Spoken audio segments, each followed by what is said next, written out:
Coming up on Mountain News this morning, one child accidentally shot and killed himself, which marks the second accidental shooting in 3 weeks for Laurel County. And last year's flooding is pushing the National Guard to make a plan for multiple emergencies ahead of time. Dedicated to Eastern and Southern Kentucky, this is WYMT Mountain News This Morning. Good morning, I'm Olivia Calfee. The time is 5:30 on August 11th. Now let's check in with Chief Forecaster Brandon Robinson for a look at your forecast this morning. Now, Brandon, we were seeing some foggy conditions out there now that schools have started back and people, not just employees going to work, but also children getting on school buses. Just that extra precaution is always a good thing. Exactly. So just, again, watch out for the school buses, watch out for each other, because that fog is thick and dense in some spots, and you can kind of get an idea of that as we look down in the valley from Buffalo Mountain there. You can see it kind of like a blanket there in some areas. So just be careful out there this morning. It's not everywhere, but it's in enough places that you're going to be able to notice it, especially near the borders of Kentucky, West Virginia, Virginia, and Tennessee.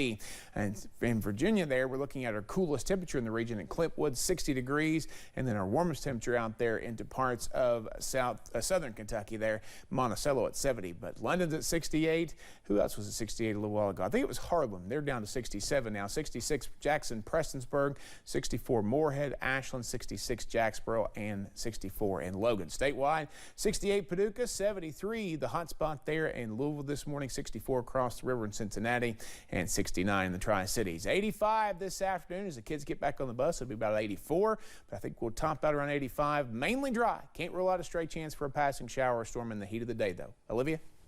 All right, thank you, Brandon. In Laurel County, a 2-year-old boy has died after deputies say he accidentally shot himself. It's the second fatal accidental shooting in Laurel County in the last 3 weeks. We spoke to gun safety advocates and experts about being a responsible gun owner. They say before loading up your gun, it's important to know the power behind the trigger. Whitney Austin, who advocates for responsible gun ownership, says the safest way to store your guns is to unload it, lock it, and put it and the ammunition in separate locations. Every single day, lives can be saved just because someone has learned why they need to safely store. The case in Laurel County is still under investigation.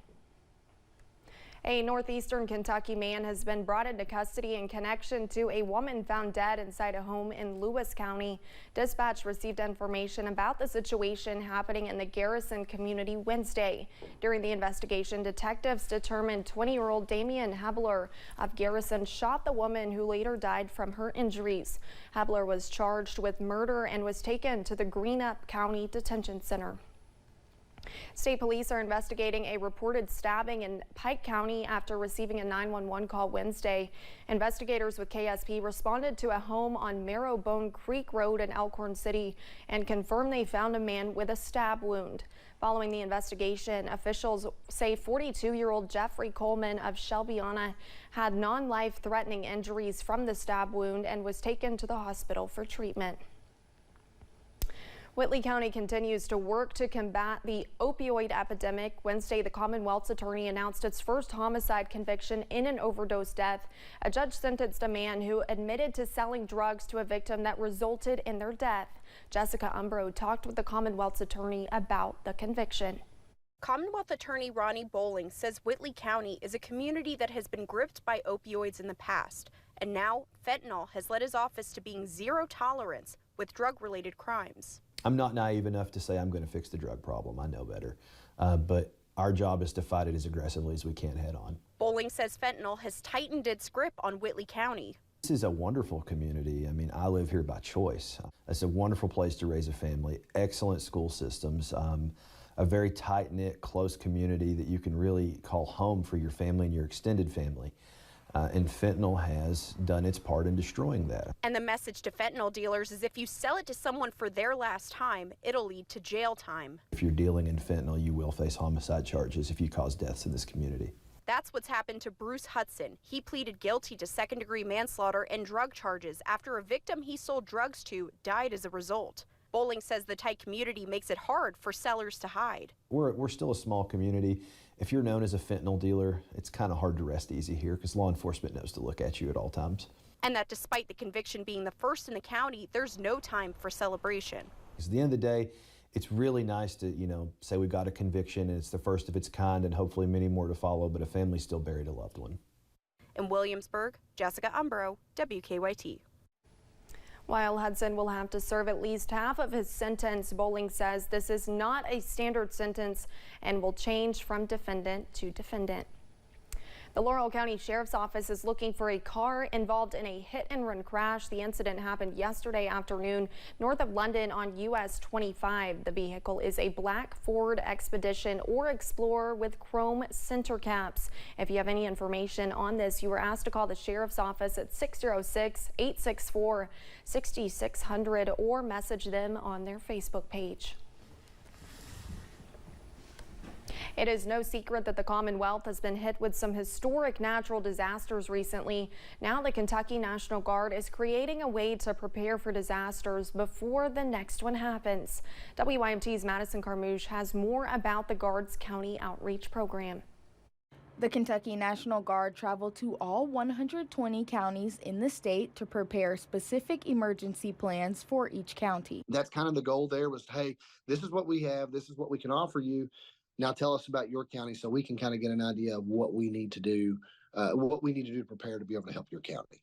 The flooding in eastern Kentucky last summer inspired the Guard to start collecting data for the county outreach program. A lot of the lessons learned that we took to other counties to say, hey, be prepared for this because you're going to deal with it. Well, those were lessons that we learned in eastern Kentucky. The Kentucky National Guard met with officials in all counties to ask them what they believe they would need on their worst day.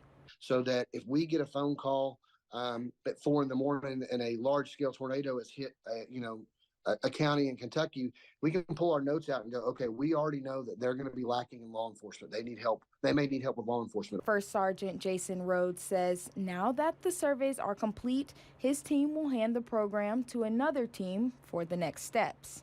They're going to spend the next year digging through all the data that we collected, looking for trends in the data, revising our operational plans that we have already created in the state to be more beneficial based off of the information that we've collected. Madison Carmouche, WYMT Mountain News. Sergeant Rhodes says talking to all of the county officials in the state helped them learn about what kind of accommodations counties can make when they are lacking something. A Laurel County artist is using her passion to raise money for the widow and son of a fallen police officer.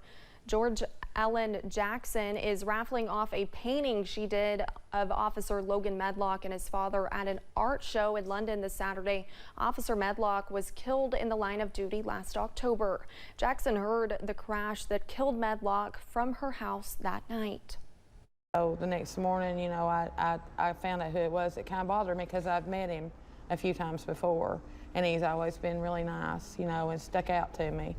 So then when we decided to do this, and I thought, the art show here, I thought, what a better way to get the community to pull together and help raise money, for him and his family. Raffle tickets can be purchased for $5 at the London Police Department or the day of the raffle at the London Farmers Market. EKU says this year's freshman class is one of the largest in school history, and before classes start, school officials are spending the weekend making sure those students feel welcome in their new home. Students will participate in a variety of activities, including an outdoor music concert. Students we spoke to say these activities are helping them ease into the college experience. It's like a whole new environment. It's like I literally know no one here, so it's scary, If we didn't have all these activities and stuff, I wouldn't meeting new people until classes and stuff. Part of the big welcome will be an outdoor concert tonight on campus at 8 with hip-hop artist Lil Jon. The University of Kentucky is connecting businesses to students. Yesterday was the school's 5th annual employment summit, which was hosted at Kroger Field's Central Bank Club. More than 120 employer representatives from the public, private, and nonprofit sectors participated in the event. Career Center Director Ray Clare says the idea behind the event is to connect employers to staff at UK so they can use those connections made there to impact students. I'm really focusing on how employers can be early and active in connecting with UK students. Last year, the University of Kentucky was ranked by Forbes as one of the best employers for new grads. Coming up, talks are set to resume between the Writers Guild and producers after more than 100 days of striking. And if you're heading out to the Nibrock Festival in Corbin later, it should be a fairly nice day for it. I'll have the latest forecast for today and beyond in about 3 minutes.